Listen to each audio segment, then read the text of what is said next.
There is this lovely corner of God's earth which has been entrusted to us. What, as a community, is our first duty with regard to it? There can be no hesitation about the answer. It is to treat it lovingly and reverently.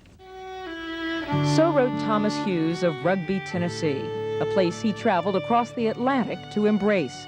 For here, in the sleepy fog valleys of the Cumberland Plateau, was utopia. Thomas Hughes was unquestionably one of the most idealistic men that Victorian England produced. The famous author of Tom Brown's School Days, Hughes chronicled the societal ills of England and found a cure in the sticks of Tennessee. He wanted to find a place where they could begin life anew. We are here then in this year, 1880, as pioneers, following as true an instinct as any. Taken by the land's beauty, Hughes saw a community free of class distinctions. All were welcomed, with one warning. Do not come here if you want immediate gains. You need to give the cream time to rise to the top, was one of his favorite sayings. And so they came to Appalachia with all the fine British trimmings. Oh my goodness, the Rugby Dramatic Society, the Rugby Philharmonic, the Rugby Lawn Tennis Club. This is one of the first places in America that lawn tennis was played. They even tried to form a rugby team, except there was nobody to play against. So they learned how to swing baseball bats and roll with nature's punches. They found the colony in October of 1880. That winter, they had the worst winter in a quarter of a century, and this was to be the warm and sunny South. And the worst drought in many years hit that summer, 45 days without rain. Time after time, rugby and its grandeur would be tested. Death's shadow would fall upon the elegant Christ Church, a typhoid outbreak killing 7. And of course a panic ensued and people left by the dozens. The final blow came when the Cincinnati Southern Railroad decided to bypass rugby, stranding businesses and abandoning hope. Ironically, Hughes' mother died 7 years to the day rugby was dedicated. Time ticked steady, and steady came the decay. Rugby was never a ghost town, but in the 50s it had really dwindled down to several dozen.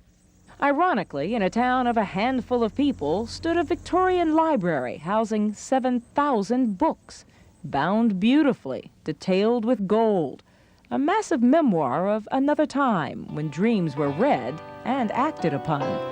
And here, a 16-year-old boy would write the next chapter of rugby. Brian probably was every bit as idealistic as Thomas Hughes. He personally read through every book in the library, got them back in their original catalog order. What started out as a research project became a tender obsession. Young Brian Stagg spoke around Tennessee asking all to help revive the ailing antique known as rugby.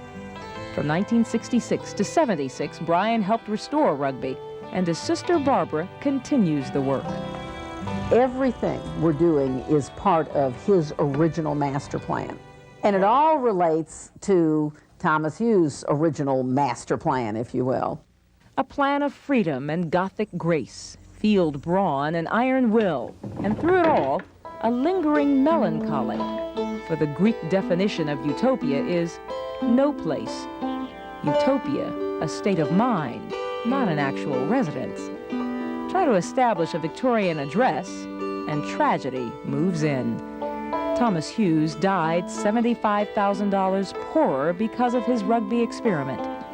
Brian Stagg committed suicide at the age of 28 after a long illness. There have been some dark times here. A darkness that continues to fall upon this town of 75 people. He's laying in bed for months now. All he can do is blink his eyes. So, you know, 1 blink is yes and 2 blinks is no.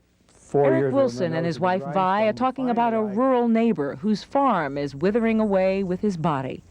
And here, the tired spirit of rugby awakens to the call. For Thomas Hughes foresaw a community that would attend to each other. That's Jody with the chainsaw. It's her husband that's sick. On this day, Rugby gathered together on a stricken farm to help one of their own. So just come right on in. The British connection's pretty obvious. On this day, Barbara Stagg gave a tour in the library her late brother put back in order. Number 7, which means it's the 7th book from the left on the shelf. So it just slides right in there. Thomas Hughes would certainly approve. Ridiculed for his failed utopian vision, he remained like an autumn leaf, fallen but bright. Near the end of his life, he wrote wistfully from England.